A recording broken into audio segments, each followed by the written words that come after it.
करेंगे केंद्रीय कैबिनेट के उस फैसले से जिसका इंतजार बेसब्री से करोड़ों लोगों को हो रहा था। एक रिपोर्ट देख लेते हैं।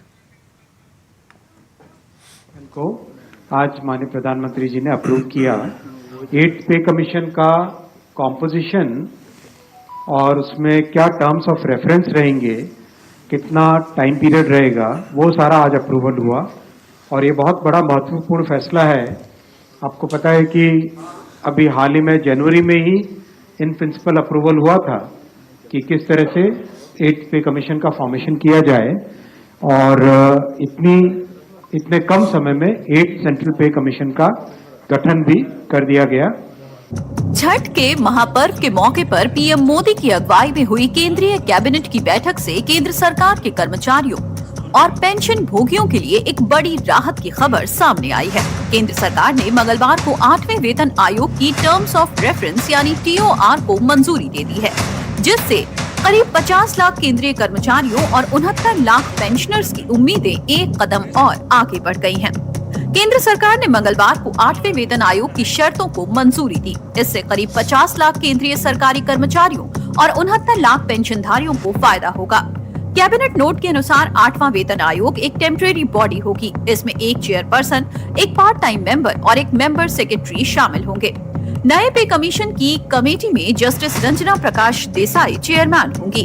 उनके साथ प्रोफेसर पुलक घोष और पंकज जैन शामिल किए गए हैं। ये कमीशन अपने गठन की तिथि से 18 महीनों के भीतर अपनी सिफारिशें देगा। जरूरत होने पर इंटरिम रिपोर्ट भी सबमिट की जा सकती है। रिपोर्ट्स में ये ध्यान रखा जाएगा कि देश की अर्थव्यवस्था पर दबाव न बढ़े और सरकारी खर्च संतुलित रहे। काफी बड़ा कंसल्टेशन होता है।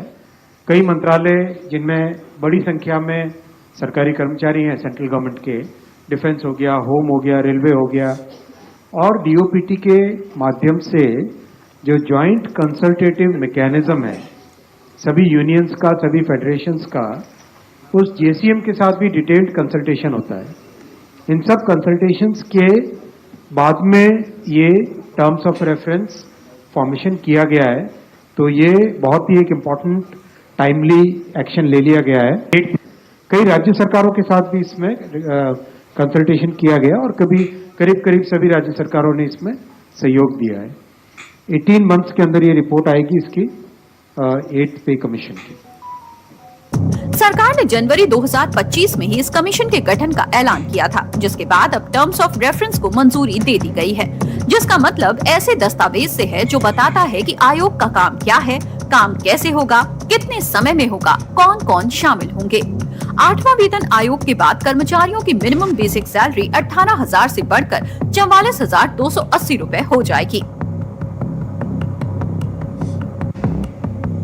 मान लीजिए आप लेवल 6 पर हैं और 7वें वेतन आयोग के हिसाब से आपकी मौजूदा सैलरी है। उस हिसाब से अगर आपकी सैलरी 35,400 रुपए है तो 55% DA और 27% HRA मिलाकर आपकी टोटल सैलरी 64,428 रुपए बनती है। अब 8वें वेतन आयोग में अगर फिटमेंट 2.46 लागू होता है तो लेवल 6 पर आपकी 35,400 रुपए सैलरी पर 2.46 फिटमेंट के साथ 0% DA और 27% HRA मिलाकर आपकी कुल सैलरी 1,10,597 रुपए बनेगी। 8वें वेतन आयोग से सरकारी कर्मचारियों की सैलरी दोगुनी से ज्यादा बढ़ जाएगी।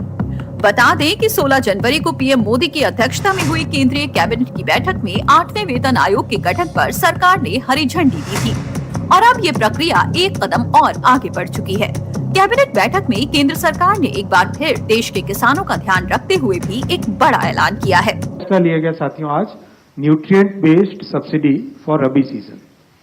न्यूट्रिएंट बेस्ड सब्सिडी स्कीम, उसके अंडर P और K, वैसे PK का कुछ और भी मतलब होता है, लेकिन यहाँ P और K, फास्फोरस और पोटैश और सल्फर, इसकी जो 28 ग्रेड्स ऑफ P&K फर्टिलाइजर हैं, उन सबका सब्सिडी का प्रोग्राम आज अप्रूव हुआ। साल 2025-26 के रबी सीजन से पहले केंद्र सरकार की इस योजना की मदद से किसानों को खाद सब्सिडी दरों पर और सस्ती कीमतों पर मिलती रहेगी। केंद्र सरकार ने किसानों की राह आसान करने के लिए सौगात दी है। अबाउट 37,952 करोड़ रुपीस का इसका जाएगा टोटल आउटगो और 1 अक्टूबर 2025 से ये रेट्स एप्लीकेबल हो जाएंगे। DAP और TSP ट्रिपल सुपरफॉस्फेट और डाई अमोनियम फॉस्फेट।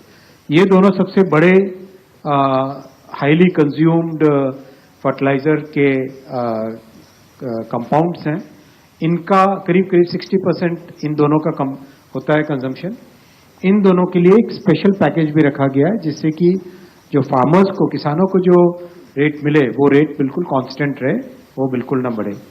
ओवरऑल ये सारा का सारा जो पूरा प्रोग्राम है, इससे हमारे किसानों को इस रबी सीजन में बहुत बड़ी राहत मिलेगी और उनके लिए, चाहे किसान हो या देश के लिए काम करने वाले कर्मचारी, केंद्र सरकार ने मंगलवार को हुई कैबिनेट बैठक में सबको ध्यान में रखते हुए फैसले लिए। केंद्र कर्मचारी हो या राज्य कर्मचारी, बीते कुछ दशकों में कर्मचारियों के वेतन में सरकार द्वारा किया गया सबसे बड़ा बदलाव माना जा रहा है।